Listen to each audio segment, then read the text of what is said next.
The tray was singing. That's what my manager called it when nervous servers let the glassware chime together. Singing. Like it was something delicate and pretty instead of the sound of your career ending. My hands wouldn't stop shaking, and the champagne flutes were performing a death rattle against the silver. Table 1 could hear it. I knew they could. The entire VIP section of Hotel L'Éclat could probably hear it. That crystalline tremor cutting through Chopin's Nocturne, and the murmur of old money. Seoul's winter rain hammered the floor-to-ceiling windows like it was trying to get in, to warn them, to drown out what was about to happen. But nothing could drown out what I knew. In hadn't looked up yet. He sat with his back to the glass, the Gangnam skyline glittering behind him like something he owned. Black Brioni suit. Hands resting on the tablecloth, utterly still. The kind of man who didn't need to move to dominate a room. His presence alone created a gravity well. Everything bent toward him, pulled into his orbit. Seo-yoon was closer than a fiancé should need to be, her teal gown shimmering as she leaned in to whisper something against his ear. Her diamond earrings threw fractured light across the white linen. From where I stood, they looked like the perfect couple. Untouchable. Eternal. I knew better. 20 minutes ago, standing in the cloakroom between $12,000 coats, I'd heard her voice on a burner phone speaking words that turned my blood to ice. Champagne sin hoyeo. The champagne is the signal. The champagne I was currently carrying. My feet kept moving forward anyway. Some autopilot instinct from 2 years of service training. Smile. One approach from the left. Don't make eye contact unless addressed. Be invisible.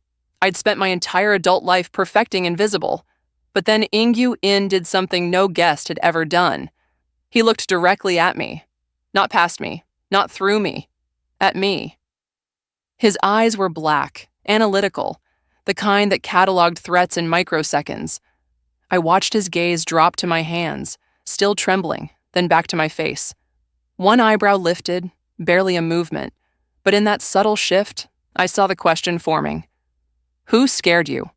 I had maybe 10 seconds before the sommelier reached the table with the bottle, 10 seconds before men with guns closed in from the kitchen, 10 seconds to decide if a hostess from Seongbuk-dong who couldn't even pay her brother's hospital bills was brave enough to save a monster's life. The tray sang louder. I leaned in. Kiru, don't drink the champagne, I whispered. 20 minutes earlier, the world still made sense. I'd been invisible then, the way I'd been invisible for 2 years at Hotel L'Éclat. Just another dark-haired girl in a white shirt and navy vest, threading through the lobby with my eyes down and my smile professionally neutral. Table 12 needed their Burberry trench. Simple. Routine. The kind of task that didn't require thinking, which was good, because my mind was already 3 hours ahead, calculating bus fare and whether I could skip dinner again to add another 20,000 won to my brother's medical fund. The VIP cloakroom wasn't really a cloakroom. It was a climate-controlled sanctuary tucked behind the main lobby, all mahogany panels and soft amber lighting that made the designer coats hang like works of art. One temperature held at exactly 18 degrees Celsius. Security cameras in every corner except one, the blind spot behind the Hermès and Dior section, where the really wealthy guests hung their really expensive mistakes. I'd been weaving my way past rows of Valentino and Chanel when I heard the voice. Female. Clipped. Speaking rapid Korean into what sounded like a burner phone.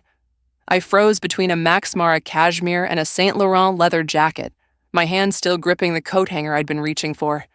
My name tag, Minji, printed in neat hangul, suddenly felt like a target on my chest. Table way on, Yuritang Yope. Table 1, by the glass wall. My first instinct was to cough, to announce myself. My manager's voice echoed in my head.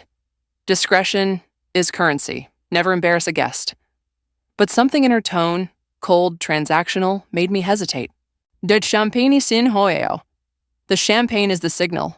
The words didn't make sense. Not yet. I stood perfectly still, barely breathing as she continued. Palsijonggag, simjangmabicharam boigehe. 8 o'clock exactly. Make it look like a heart attack. My blood turned to ice water. 3명이 주방 근처에 대기 중이고 1명은 배. 소믈리에가 확인했어. 3 positioned near the kitchen, 1 at the bar. The sommelier confirmed. The sommelier. I knew exactly who she meant. Hotel Leclas only had one sommelier working the VIP section tonight. Kang Dae-jung. Mid-30s, quiet, had worked here for 6 months. Always perfectly professional. I'd shared the service elevator with him 100 times.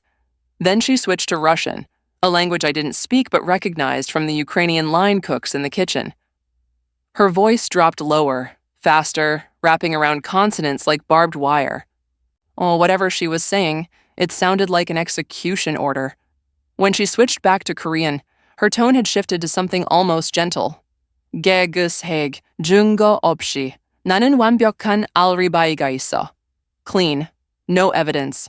I'll have a perfect alibi. Through the gap in the coats, I could see her reflection in the polished brass clothing rail. Zeo Yoon. I recognized her from the reservation. She'd made it personally, booked table 1 for 7:30, noted in the system as an engagement celebration. She looked exactly like her photographs in the society pages. Elegant, poised, wearing a teal evening gown that probably cost more than my yearly salary. She ended the call with a soft click. That's when the cloakroom door opened again. I pressed myself deeper between the coats, my heart hammering so hard I was certain she'd hear it. But she wasn't alone. Through the gap, when I watched Kang Dae-jung step inside, his sommelier's uniform immaculate, a silver wine key hanging from his belt like a weapon. Seo Yoon handed him something small, dark, metallic. He pocketed it without a word. 8 o'clock, she said simply. 8 o'clock. He nodded once, then left. Seo Yoon checked her Cartier watch, smoothed her dress, and walked out like she'd just confirmed a dinner reservation instead of a murder. I stood there in the blind spot, still holding the Burberry trench, and realized 3 things simultaneously. 1. I just overheard a contract killing. 2. The target was the most dangerous man in Seoul. 3. I had exactly 20 minutes to decide what kind of person I was going to be. The coat hanger trembled in my hands.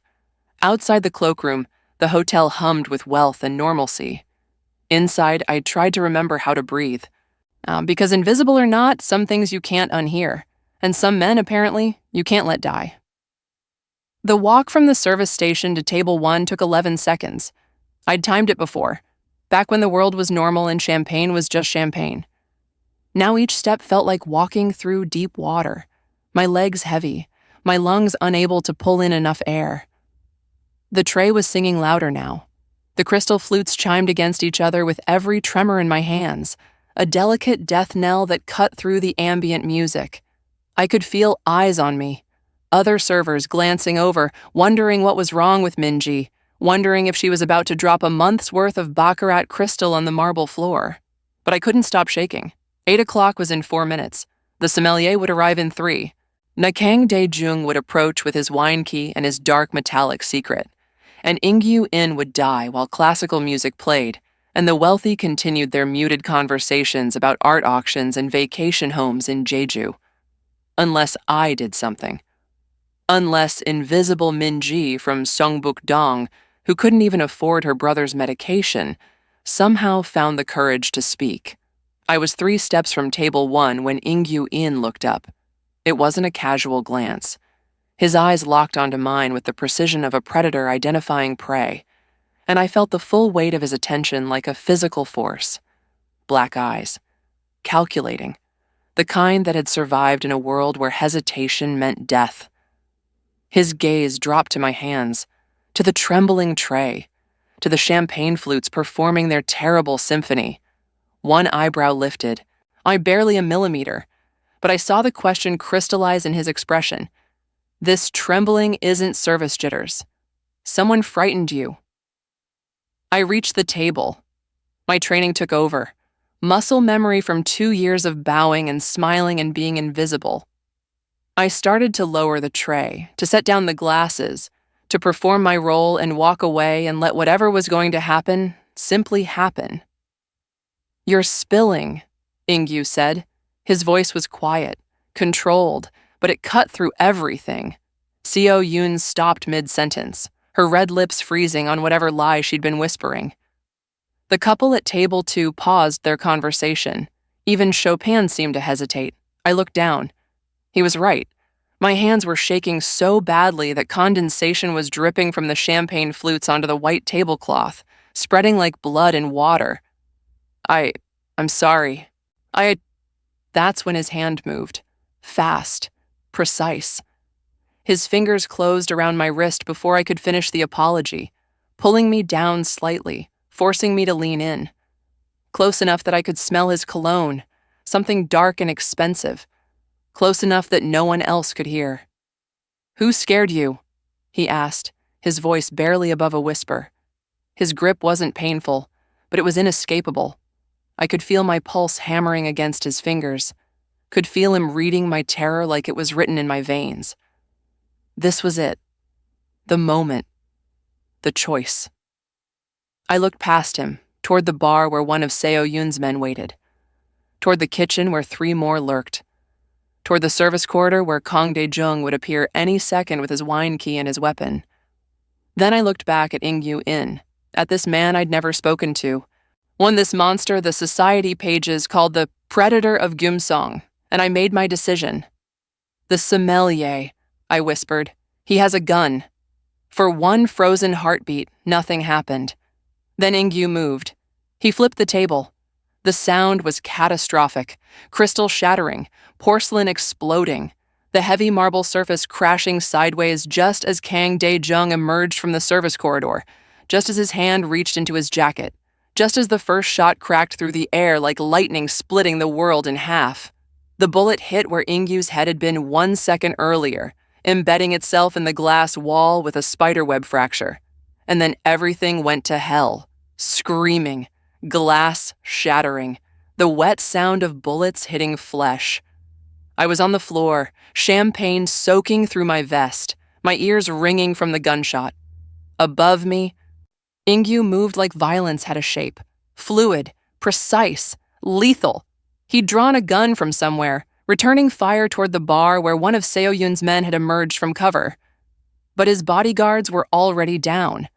I saw them sprawled near the entrance, dark suits crumpled, red spreading across white marble. They'd been shot from behind, from the kitchen, exactly where Seo Yoon had said her men would be waiting. "Move!"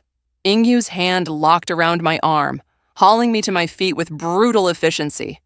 He was bleeding, a graze across his shoulder where a bullet had clipped him, but his grip was iron strong as he dragged me toward the main lobby, toward the front doors, toward the valet stand and the street and what he thought was escape. I saw Seo Yoon in my peripheral vision, pressed against the wall near the restrooms, her teal dress pristine, like her expression calm. She was watching, waiting, like this was theater she'd scripted, and I knew exactly how this scene ended. "Not that way." I yanked back on Ingyu's arm hard enough to stop him mid-stride. "They're waiting at the front." I heard her say it. "They have the exits covered." He spun on me, gun still raised, his face a mask of controlled fury. For one terrible second, I thought he might shoot me himself. Trust wasn't something men like him gave freely, especially not to trembling hostesses who'd appeared out of nowhere with warnings. But another bullet shattered the chandelier above us, raining crystal like deadly snow, and his decision calculus shifted. "Where?" he demanded. "Service corridor. Follow me." I didn't wait for permission. I ran toward the staff-only door beside the bar, the one with the faded personnel uniquement sign that guests never noticed. My ID badge unlocked it with a beep that sounded impossibly loud against the chaos. The corridor behind was narrow, ugly, everything the front of house wasn't. Exposed pipes, fluorescent lighting, the smell of industrial cleaner and old grease. I could hear shouting behind us, Korean and Russian mixing together, and the sound of footsteps thundering across marble. "Left," I gasped, pulling Ingyu past the kitchen entrance where I could see movement, shapes, men with guns turning toward the sound of our running. "Laundry chute, we can drop to the sub-basement." "A laundry chute?" His voice was incredulous even as he followed. "You have a better idea?" I didn't give him time to answer. The laundry room was 20 feet ahead, and I could hear them behind us now, close. I'm too close. My badge beeped us through another door, and then we were surrounded by industrial washers and the overwhelming smell of bleach and hotel sheets. The chute was in the corner, a wide metal slide that dropped 2 floors down to the sorting facility. I'd used it once before, after a particularly brutal double shift, too exhausted to take the stairs. "You first," Ing-yu ordered, positioning himself at the door, gun raised. "It's a straight drop. You have to land on the sorting pile or you'll—" "Go!" A bullet punched through the doorframe. I went. The metal was cold and slick under my palms as I threw myself into the chute. Gravity took over immediately, pulling me down through darkness, the sound of my own breathing and the scrape of fabric against metal filling my ears. 2 seconds of free fall. Then I hit the mountain of soiled linens with enough force to knock the air from my lungs. Above me, I heard gunfire. Then Ing-yu's body came sliding down after me, landing in a controlled roll that sent pillowcases scattering. He was on his feet before I could even sit up, gun tracking toward the sub-basement door, bleeding and furious and still somehow in control. "Now where?" he asked. I pointed toward the delivery tunnel. "Loading dock. There's a service exit that opens to the alley." For the first time since the shooting started, something almost like respect flickered across his face. "Lead," he said. So I did. The alley behind Hotel L'Éclat was a different world. Rain hammered down in sheets, turning the pavement into black mirrors that reflected neon signs from the street beyond. The temperature had dropped, and steam rose from the kitchen vents like industrial breath. I could smell garbage and sesame oil and the metallic tang of blood, Ing-yu's blood, still seeping through his torn suit jacket. "Wait here," he ordered, pressing himself against the brick wall, phone already out. I waited. Water soaked through my white shirt, turning it transparent, plastering my hair to my face. My heart was still racing from the fall, from the run, from the impossibility of what had just happened. I'd saved a man's life. I'd watched people die. I'd jumped down a laundry chute like this was some kind of action film instead of my actual life spiraling into chaos. Ing-yu was speaking rapidly into his phone, low and urgent. Korean first, then what sounded like Mandarin.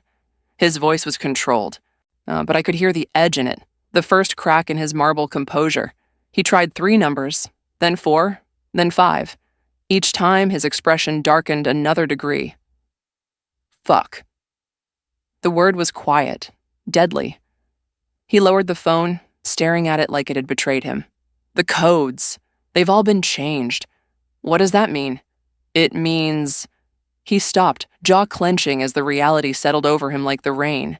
"It means Seo-yoon didn't just plan to kill me. She planned to inherit. The entire organization, every captain, every lieutenant, every safe house and contact and emergency protocol, all of it compromised, all of it turned. I watched him absorb this, watched the most powerful man in Seoul realize he was utterly alone, except for me, a trembling hostess who'd overheard the wrong conversation. "You're bleeding more," I said. His shoulder was worse now, dark red spreading across the white shirt beneath his ruined jacket. "We need to—" Sirens cut through the rain. Close. Getting closer. "Police or hers?" I asked. "Does it matter?" He pushed off from the wall, scanning the alley. His eyes landed on a black sedan parked near the dumpsters, some delivery driver's personal car, old but functional. "Can you drive?" "Yes, but—" "Then drive." He smashed the driver's side window with his elbow, one sharp, efficient strike, and had the door open in seconds. I didn't ask how he knew how to hotwire a car. Men like him had skill sets that didn't appear on resumes. The engine coughed to life just as flashlight beams cut through the rain at the alley's entrance. Voices shouted in Korean. Not police Korean, street Korean. The kind that came with guns and no badges. I threw myself into the driver's seat, Ing-yu collapsing into the passenger side as I slammed the car into reverse. The tires screamed against wet pavement, fishtailing wildly as I cranked the wheel. A bullet shattered the rear window, showering us with safety glass. "Go left," Ing-yu barked. "Away from Gangnam, they'll have the main roads covered."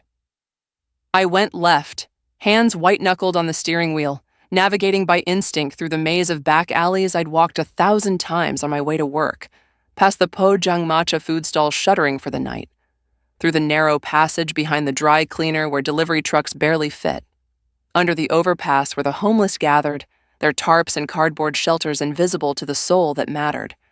I knew these streets, not from wealth or power, but from being invisible. more from being poor, from taking shortcuts to save on bus fare. Behind us, headlights appeared. Then more. They were organizing faster than I'd expected. "Your shoulder," I started. "Drive," Ingyu said through gritted teeth. His gun was in his lap, and his face had gone pale beneath the glow of passing streetlights. "Just drive."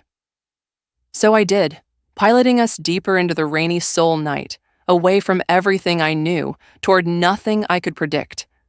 And somehow, impossibly, we stayed ahead of the bullets. The motel was the kind of place that rented rooms by the hour and didn't ask questions. Peeling wallpaper, a bed that had seen too much, the smell of cigarette smoke and cheap air freshener trying to mask something worse. Outside, the neon sign flickered. Vacancy, in Hangul. Half the letters burned out. It was perfect, anonymous. The kind of place Ingyu In would never be caught dead in, which made it exactly where we needed to be. I locked the door, threw the chain, wedged a chair under the handle for good measure. Ingyu had already collapsed onto the edge of the bed, his ruined Brioni jacket discarded on the floor like it hadn't cost a fortune. Blood had soaked through his shirt, dark and spreading. "Take it off," I said. He looked up at me, one eyebrow raised, despite the pain. "Forward, Miss Kim." "The shirt. I need to see how bad it is." He unbuttoned it slowly, wincing with each movement. Beneath, his chest was carved muscle and old scars, the kind that came from knives and bullets, not gym accidents. The fresh wound was a graze across his left shoulder, still bleeding but not arterial. Lucky. If it had been 2 inches to the right, we'd both be dead. But I grabbed a towel from the bathroom, ran it under hot water, and returned to find him watching me with an expression I couldn't read. Calculating, curious, less like a mob boss and more like a man trying to solve a puzzle. "This will hurt," I warned. "Everything hurts." I pressed the towel to the wound. He hissed through his teeth but didn't pull away. Up close, I could see the exhaustion in his face, the lines around his eyes that suggested he was older than he looked. 40 maybe. A man who'd survived long enough in a business where most didn't make it past 30. "Why didn't you run?" he asked suddenly. My hands paused. "What?" "In the cloakroom. After you heard Seo Yoon. You could have left, walked out, gone home. Instead, you brought me champagne and got yourself dragged into this." His eyes locked onto mine. Why?" I resumed cleaning the wound, buying myself time. The truth felt too heavy, too revealing. But lies seemed pointless now, sitting in a grimy motel with a man bleeding onto stolen towels. "My brother," I said finally. "He's sick. Leukemia. The treatment isn't covered by insurance. Experimental drugs, hospital stays. Everything costs."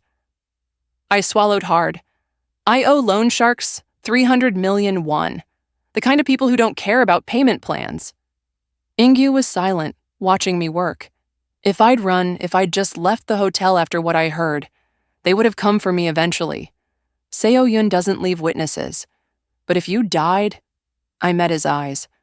The whole organization would have been looking for someone to blame, looking for anyone who was there. A hostess who suddenly quit the same night? I would have been the easiest target. "So you saved me to save yourself." "I saved you because letting you die meant I'd die too, just slower." Something shifted in his expression. Not softness. Men like him didn't do soft, but recognition. Like he was seeing me for the first time as something other than a trembling girl with a silver tray. "Smart," he said quietly. "Ruthlessly practical. I can work with that." I tied off the makeshift bandage using strips torn from the bedsheet. "Work with what?" "You." He stood, testing his shoulder, then moved to the window to check the street below. "You know things. You heard Seo Yoon's plan. You know the hotel layout. You remember faces." "I'm just a hostess." "No." He turned back to me, and there was something almost like respect in his eyes. "You're a survivor. Just like me." He paused.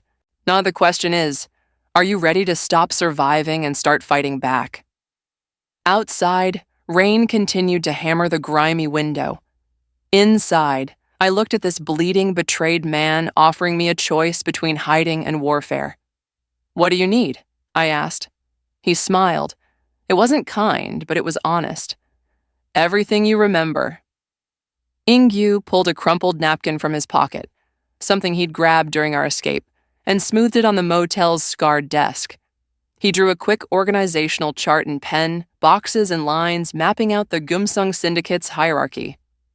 These are my captains, he said, tapping a 5 boxes beneath his own. Park Ji-hoon handles Gangnam, Choi Sung-min runs Itaewon, Lee Tae-yang controls the ports, Han Woo-jin manages investments, Kim Byung-ho oversees enforcement. He looked up at me. If Seo-yoon planned this, she needed at least 3 of them, maybe all 5. I stared at the names, the boxes, the neat lines of power and money and violence. How am I supposed to know which ones? You worked at Hotel L'Eclat for 2 years, he interrupted. VIP section. You saw every wealthy criminal in Seoul walk through those doors. His eyes were sharp despite the pain medication I'd given him. Aspirin from the vending machine, barely enough to dull the edge. Think, did any of these men meet with Seo-yoon? I served hundreds of guests. I can't just remember. Yes, you can. He leaned forward, intense. You remembered Seo-yoon's exact words from the cloakroom. You navigated the service corridors without hesitation. You noticed things, Minji. It's why you're still alive. I wanted to argue, but he was right. I did notice things. Not because I was special, but because invisible people had to pay attention. We survived by reading rooms, by remembering which guests tipped and which ones complained, by cataloging the small details that kept us employed. The coats, I said suddenly. What? I remember the coats. Everyone's coat. It's how I kept track of who was who, matching faces to garments in the cloakroom.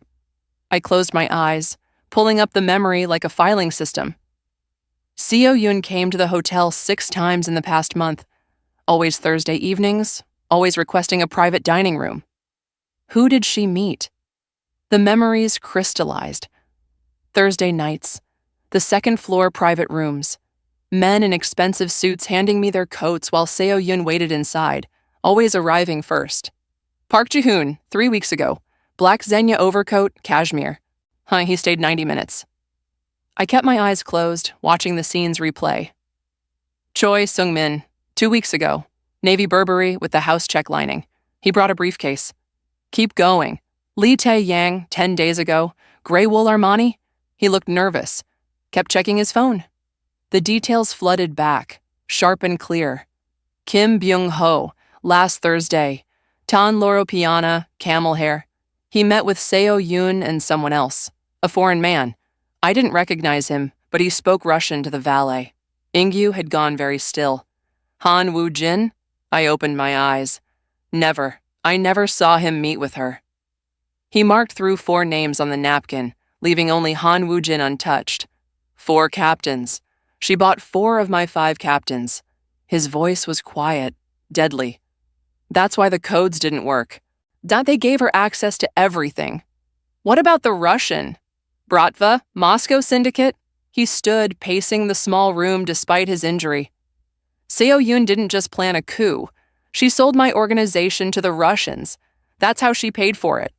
I watched him process this, watched the fury and calculation war across his face. This wasn't just betrayal. It was annexation.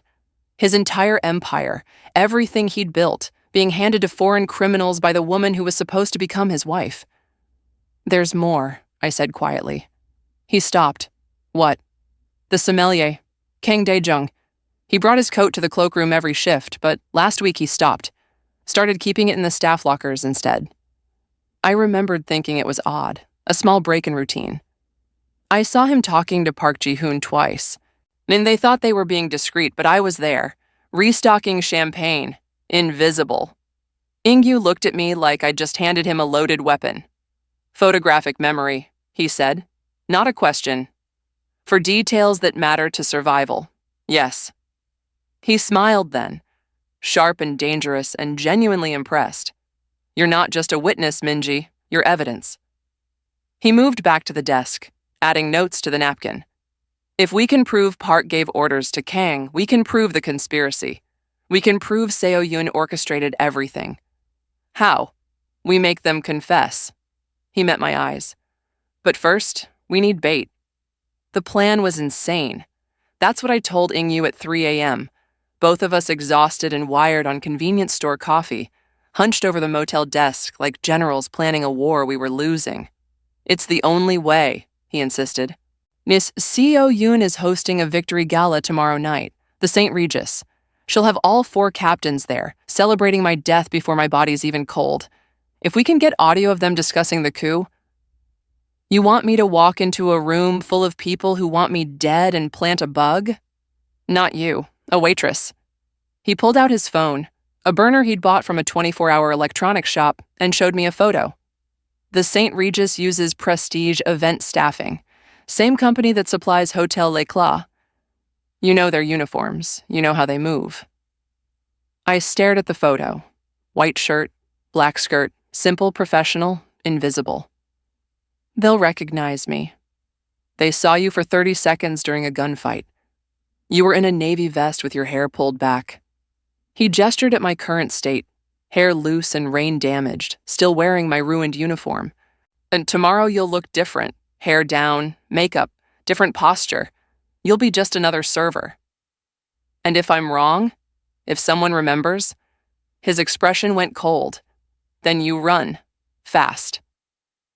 20 hours later, I stood outside the St. Regis service entrance, wearing a waitress uniform I'd stolen from a Prestige supply van. My hair was styled differently, loose waves instead of a tight bun, and I'd used makeup from a convenience store to contour my face just enough to change my appearance. Not a disguise, a suggestion that I was someone else. The listening device was taped to my inner thigh, small and hard against my skin. Ingyu's instructions had been clear, planted under the head table. Get out. Don't be a hero. I took a breath and walked inside. The kitchen was chaos. Chefs screaming orders, servers rushing past with silver trays. On the clatter of dishes and the hiss of sauté pans. I grabbed an empty tray, fell into the rhythm, became invisible again. It was almost comforting, slipping back into the role I'd played for 2 years. Then I saw him through the kitchen window.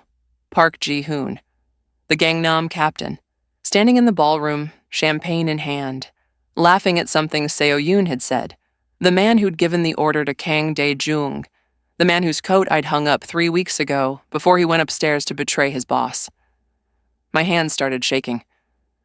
You, new girl, take these out. A supervisor shoved a tray of champagne flutes at me.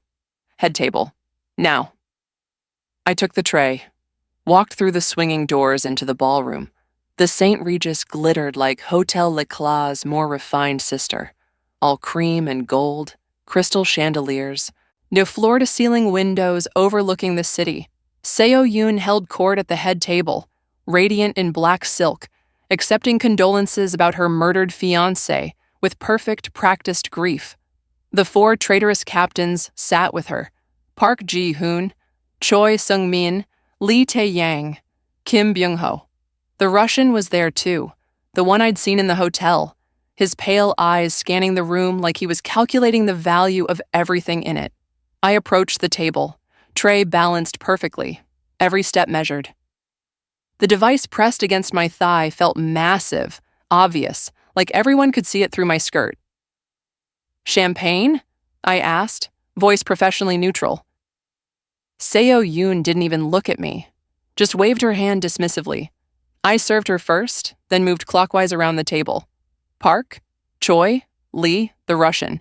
Under the table, my hand found the ridge where the device would attach. I pressed it into place, felt the magnetic click. Done. I started to pull back. Wait. Kim Byung-ho's voice froze me in place. He was staring at me, eyes narrowed, recognition flickering. Have we met? He asked. Every instinct screamed run, but running would confirm his suspicion. So I smiled, the practiced, empty smile of service staff worldwide, and met his eyes. I don't believe so, sir. Will there be anything else? He studied me for 3 more seconds. Each one felt like drowning. Then Seo Yoon laughed at something the Russian said, drawing his attention away. No, Kim said finally. Nothing else. I bowed and walked away at exactly the right speed, not fleeing, just moving to the next table. My heart hammered so hard I thought it might crack my ribs. Behind me, and I heard Park Ji-hoon's voice. When do we confirm the asset transfer to Moscow? The device was recording. The plan was working. Now I just had to survive long enough to deliver it. I made it to the kitchen before Seo-yoon's voice cut through the noise like a blade. You, the server with the dark hair.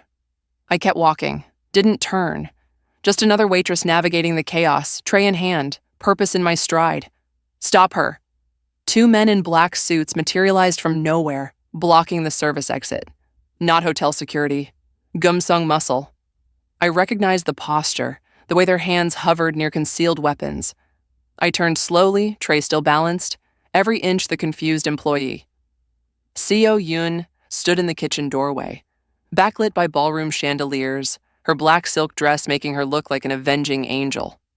She walked toward me with measured steps, heels clicking against tile, and I watched her eyes catalog every detail of my face. Recognition bloomed across her features like poison spreading through water. Kim Min-ji, she said softly, the hostess from Lekla. The kitchen had gone quiet. Chefs frozen mid-chop, servers watching, everyone sensing that something terrible was about to happen. I don't know what you're... Her hand struck faster than I could dodge. The slap cracked across my face hard enough to send me stumbling, the tray clattering to the floor. Blood bloomed in my mouth where my teeth cut my cheek. Don't insult me with lies. She nodded to her men. The storage room. Now. They dragged me through a service corridor I didn't know, past walk-in freezers and dry storage, out into a windowless room that smelled of cardboard and bleach. One of them shoved me into a metal chair. The other stood by the door, hand inside his jacket. Seo-yoon entered last, closing the door with a soft click that sounded like a coffin ceiling. "Where is he?" she asked. I said nothing. Blood dripped from my lip onto my white shirt. "In, the man you helped escape." She crouched in front of me, her beautiful face perfectly composed. I had hoped he bled out in some alley. But you're here, which means he's alive, which means he sent you. Her eyes flicked to my skirt. What did you plant? Listening device? Camera? Still, I stayed silent. She stood, pulled out her phone, and showed me a photograph. My brother, lying in a hospital bed at Seoul National University Hospital. I had tubes and wires connecting him to machines that kept him alive. My blood turned to ice. Jae-sung, isn't it? 23 years old. Acute lymphoblastic leukemia. Room 407, 4th floor, West Wing. She smiled. I made calls while you were serving champagne. One phone call, Minji, and the machines keeping your brother breathing will stop. The room tilted. Everything I'd done, every risk I'd taken, every moment of courage, all of it evaporated in the face of that photograph. Jae-sung looked so small in that bed, so fragile, the only family I had left. Tell me where In-gyu is, Seo-yoon said, her voice almost gentle now. Tell me, and your brother lives. He'll get the treatment he needs, the experimental drugs, everything. I'll pay his debts. You'll both be free. It would be so easy. One address, one betrayal. Jae-sung would live, and In-gyu would die. I thought about the motel room, about In-gyu calling me a survivor, about the way he'd looked at me when I'd recited the conspiracy from memory, like I was more than invisible, more than a hostess, more than a victim of circumstance. I thought about the choice I'd made in the cloakroom, not to save myself, but to stop hiding. I met Seo-yoon's eyes. Go to hell. Her composure cracked. Just for a second, fury bleeding through the elegant mask. Then she stepped back, nodding to the man by the door. Break her fingers, she said calmly. One at a time.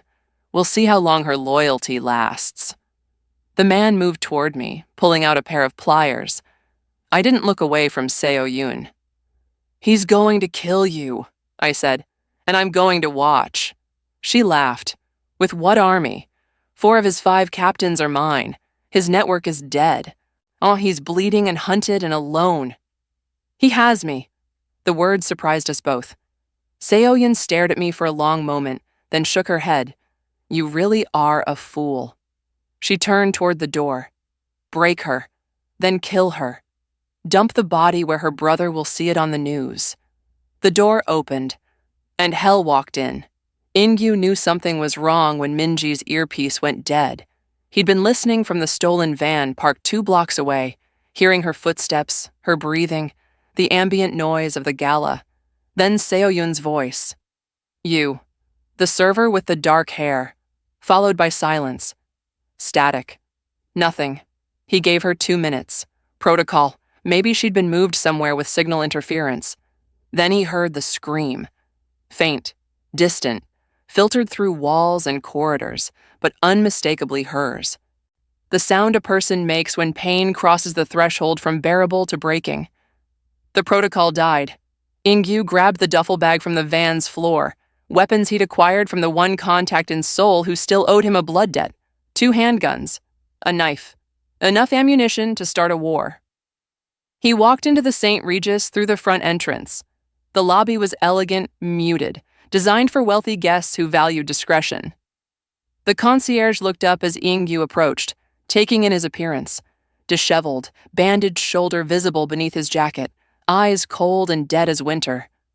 Sir, I'm afraid... Ingyu shot him in the leg.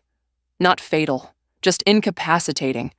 The sound was massive in the quiet space, echoing off marble and glass, screaming, guests scattering, security running toward him. He shot the first guard in the chest, now the second in the throat, moved through them like they were obstacles, not people. The Ingyu Inn, who'd sat calmly at table 1, was gone. This was the monster Seoul whispered about, the predator of Gyeomsong, the man who'd built an empire on the bones of everyone who'd underestimated him. He followed the sound of chaos to the ballroom. The gala had erupted into pandemonium, guests fleeing, tables overturned, Park Ji-hoon screaming orders into his phone. Ingyu shot him first, center mass, then head, the way you killed someone you wanted to stay dead. Park crumpled like a puppet with cut strings. Choi Sung-min drew his weapon. Ingyu was faster. 1 shot, throat. Choi went down gurgling. Lee Tai-yang tried to run. Ingyu shot him in the spine, watched him fall, put another bullet in his skull. 3 captains dead in 15 seconds. For Kim Byung-ho had already fled. Smart. Survival instinct finally kicking in. The Russian reached for his gun. Ingyu shot his hand first, shattering bones, sending the weapon skittering across polished marble. Then he walked over and put the barrel against the man's forehead. Where is she? The Russian spat something in his language, defiant even with a gun to his head. Ingyu pulled the trigger. Brain matter painted the floor. He found Seo-yun in the service corridor, running on expensive heels that weren't made for escape.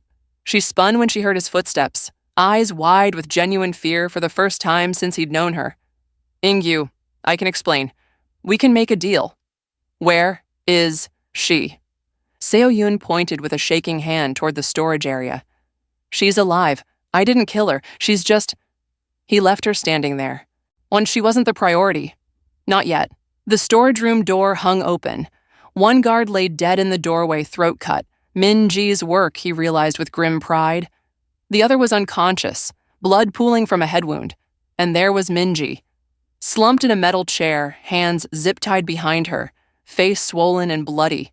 Her white shirt was torn, dark with bruises blooming across her ribs. 2 fingers on her left hand bent at wrong angles. But her eyes were open, defiant, alive. She looked up as he entered, and something cracked in his chest that he'd thought was sealed over with scar tissue years ago. Took you long enough, she whispered through split lips. Ingyu crossed the room in 3 strides, dropping to his knees in front of her. His hands shook, actually shook, as he cut the zip ties with his knife. And her broken fingers made her gasp when her hands fell free. I'm sorry, he said, and he couldn't remember the last time he'd apologized to anyone. I should have come sooner. I should have... The recording, she interrupted. Did you get it? He stared at her, broken, bleeding, barely able to stand, and she was asking about the mission. Fuck the recording. He lifted her carefully, 1 arm under her knees, the other around her back. She weighed nothing. We're leaving. Seo-yun is dealt with. They emerged into the corridor to find Seo Yoon still there, frozen with indecision. Her eyes went to Min-ji and Ing-yu's arms, then to his face, and whatever she saw there made her take a step back. "Please," Seo Yoon whispered. "I loved you once. That has to count." Ing-yu looked at Min-ji, at her broken fingers, her bloody face, made to the marks of torture inflicted because she wouldn't betray him. Then he looked at Seo Yoon. "Run," he said quietly. She ran. He let her go, for now. Some executions required proper staging. "Can you walk?" he asked Min-ji. "I can crawl if I have to." He smiled despite everything. "That won't be necessary." He carried her out of the St. Regis, past the bodies, through the screaming, into the Seoul night where sirens wailed and rain finally began to fall. And for the first time in 20 years, Ing-yu In felt something other than cold calculation.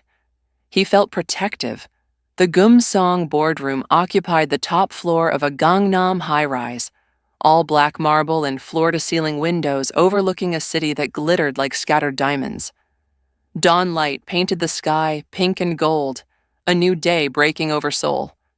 Inside, Seo Yoon stood at the head of the long obsidian table, addressing the remaining syndicate leadership. She wore white, the color of mourning, perfectly calculated. Her voice carried the practiced tremor of grief as she spoke about Ing-yu's tragic assassination and the need for strong leadership in this difficult transition. Han Woo-jin sat to her right, the only captain who hadn't turned. His face was stone, but his eyes held suspicion. Around the table, lieutenants and enforcers watched with varying degrees of belief. Some bought the performance, others looked uncertain. The door opened. Conversations died. Every head turned. Ing-yu In walked in like he was returning from the dead, because he was. His suit was ruined, shoulder bandaged, face showing 2 days of exhaustion and violence. But he moved with absolute authority, like a king reclaiming his throne. Beside him, I walked on unsteady legs, my left hand splinted, my face a canvas of bruises. The stolen waitress uniform was gone, replaced by clothes Ing-yu had acquired. Black pants, white shirt, simple but clean. I looked exactly like what I was, someone who'd survived hell and walked out the other side. Seo Yoon's face drained of color. The white dress suddenly looked less like mourning and more like a surrender flag. "I believe you've started without me," Ing-yu said, his voice cutting through the shocked silence. He pulled out his phone, set it on the table, and pressed play. Seo Yoon's recorded voice filled the room. "When do we confirm the asset transfer to Moscow?" "Park Ji-hoon, dead now. Tomorrow. The Bratva wants everything. Territory, contacts. Supply lines. Choi Sung-min. And the payment? Seo Yoon. $50 million US. Split 4 ways after Ing-yu's funeral. Clean, profitable, and we all walk away richer." Ing-yu let it play for 30 more seconds.